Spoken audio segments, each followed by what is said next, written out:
If we are not able to, so look at how it goes from anger to hatred, and then that hatred basically turns cancerous, it turns malignant, until it turns into hiqd. And that hiqd eventually becomes even worse. What's worse than hiqd? What's worse in this type of hatred? It is contentment. Where a person does not even give somebody the benefit of the doubt, does not feel any softness, even if they see that person is struggling with something. People have contentment for their children, may Allah protect, but this happens. The people, they have contentment for their children who's 16, 17, 18, 20 years old, and after they're just fed up with them, they have contentment for their kids, so that even if they see their kids are suffering, then they find it an annoyance. They're annoyed with their kid. That's what you get, that's what you deserve. You are his mom, you are his dad, and he's 17, she's 18, she's going through this, and you are saying to your child, that's what you deserve. Why? Because now, what happened? They got angry, and then it turned to hatred, and turned into hiqd, and then it turned into contentment, where now they have no softness for them. Whatever happens to them is just an annoyance. Whatever it is an annoyance. There's no softness left in them. And that is like one of the worst evils of the heart. At that point, it's like very hard. A person needs to do some bypass surgery to fix that heart, honestly, right? Some serious, like, spiritual bypass to fix that issue. But I'm saying that's dangerous and what it can lead to if it is not treated and addressed early on, right? So, a person, their heart contains evil for another by being busy with schemes to harm the person, wherever their malice is directed towards. So a person actually daydreams about harm befalling somebody else. Their anger leads them to actually sitting and thinking, if only this would happen, if only that would happen. This person deserves this person deserves that. Right? This is like a serious illness of the heart.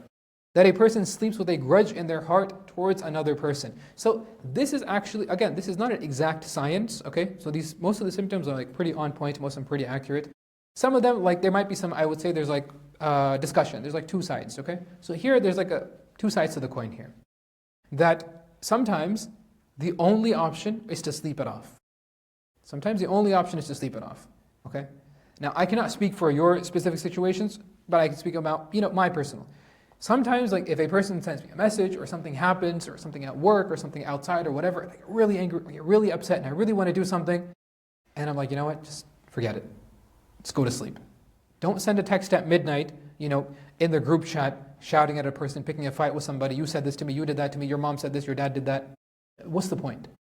At that point, like honestly, it's midnight, you're tired, it's a long day, go to sleep.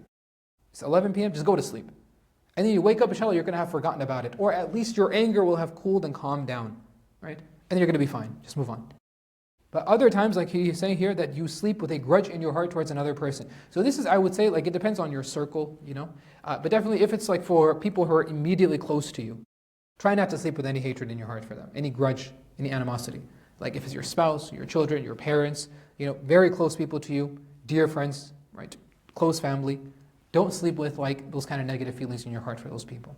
Why? Because we want to fall into the hadith of the Prophet ﷺ, where he advises Sayyidina Anas ibn Malik radiallahu anhu. And what does he say?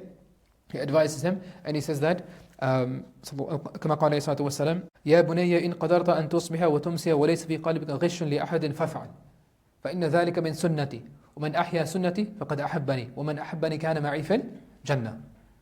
So صدق الله العظيم, أو صدق رسول الكريم صلى الله عليه وسلم. That when Nabi sallallahu alaihi wasallam said, look at this, like amazing. Look at the Prophet sallallahu alaihi wasallam was like, subhanallah, people do self-help, like 7 habits of like highly effective people, like stuff like that. How to make friends, how to keep friends. It's like these kind of things. Wallah, you want self-help? Read the books of hadith. Read the books of hadith. Read the books of Ibn al-Qayyim. Read Sayyid al-Khatir. Read these kinds of books. Read Ibn al-Jawzi's books. Read Ghazali's books. They will tell you how to deal with like real world tangible issues, and they will do it from an Islamic perspective, which is the most important thing.